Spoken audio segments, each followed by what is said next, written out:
Jennifer is standing in her garage in Knoxville, Tennessee. It's 6 a.m. A tornado warning just expired, but the damage is done. Her neighborhood has no power. A tree is through her neighbor's roof, and her golden retriever Max is going absolutely insane, barking at everything, pulling at his leash, knocking over the emergency supplies she just spent an hour organizing. And Jennifer is realizing something nobody prepared her for. Max isn't just a comfort right now.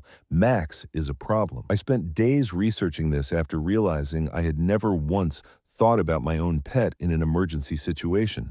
And what I found genuinely surprised me. Most pet owners never think about this. Not once. But in a real disaster, your animals will demand food, water, medication, and your attention at the exact moment you have none of those things to spare. In the next few minutes, I'm going to show you exactly how pets become a survival liability by day 2, and the specific prep steps that keep them from putting your whole family at risk. Because if you don't know this before a disaster hits your neighborhood, you will not figure it out in the middle of one. Here's what nobody tells you. FEMA estimates that in Hurricane Katrina, an estimated 250,000 pets were left behind. Not because their owners didn't love them, but because owners had no plan and no supplies and made panicked decisions at the last second. People went back into dangerous flood zones trying to recover animals. People died doing that. And the ones who evacuated without their pets, many never recovered from it emotionally. Your pet is not a side concern in a disaster.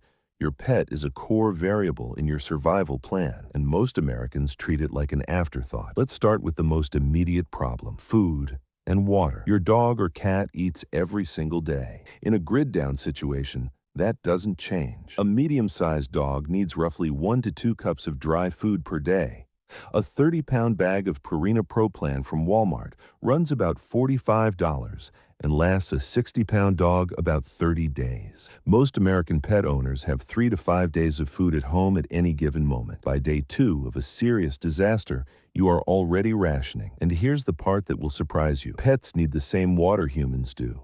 1 ounce per pound of body weight per day. A 70-pound Labrador needs 70 ounces of water daily. That's almost a gallon just for your dog. If you're already calculating water for your family of 4, you forgot to add the dog, and now your 2-week supply just became a 10-day supply. This is where it gets deadly. Dehydrated pets don't go quietly. They whine, they pace, they get aggressive. A dog showing signs of severe dehydration, sunken eyes, dry gums, loss of skin elasticity, can go into organ failure within 24 hours without intervention. Most people don't know how to spot it and don't have anything to treat it. Pedialyte, the unflavored kind, about $6 at any Dollar Tree or Walmart, works on dogs the same way it works on kids.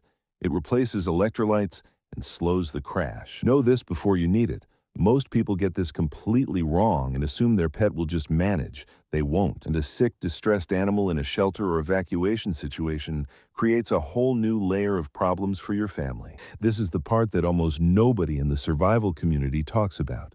And it might be the most important thing in this entire video. Now, let's talk about something survival channels never mention: the noise problem. In a serious grid down or civil unrest situation, a barking dog is a security liability. Full stop. If you're sheltering in place and trying not to draw attention to the fact that your house has lights, food, and supplies, your dog barking at every sound outside is advertising your location to every desperate person on your street. This isn't about cruelty. It's about reality. You need a plan for keeping your animal calm under stress. Adaptal dog calming diffusers, about $25 on Amazon, release synthetic calming pheromones and work within hours. Thunder shirts, a pressure wrap that reduces anxiety, run about $45 at Petco or Amazon and work for about 80% of dogs without any medication. These are not luxury items.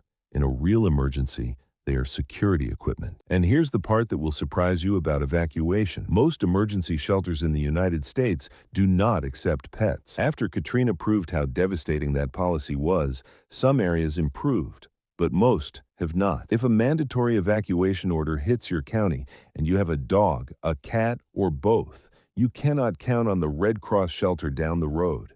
You need a pet-friendly hotel on your evacuation route identified right now before anything happens. Most national chains, La Quinta, Motel 6, Extended Stay America, have pet-friendly locations along most major U.S. highways. Search pet-friendly hotels along your 2 most likely evacuation routes this week and save 3 options in your phone. This takes 15 minutes and could save your animal's life. The thing survival channels never mention is that your pet also needs their own go bag, a waterproof pouch, $8 at Dollar Tree, containing a 5-day food supply in a Ziploc, a collapsible water bowl, a copy of their vaccination records, any medications they take, and a recent photo of you with your pet in case you get separated. Shelters and rescue organizations need proof of ownership. Without that photo, reuniting with a lost animal after a disaster can take weeks. Most people will watch this and do nothing. Don't be most people. The ones who survive aren't the strongest.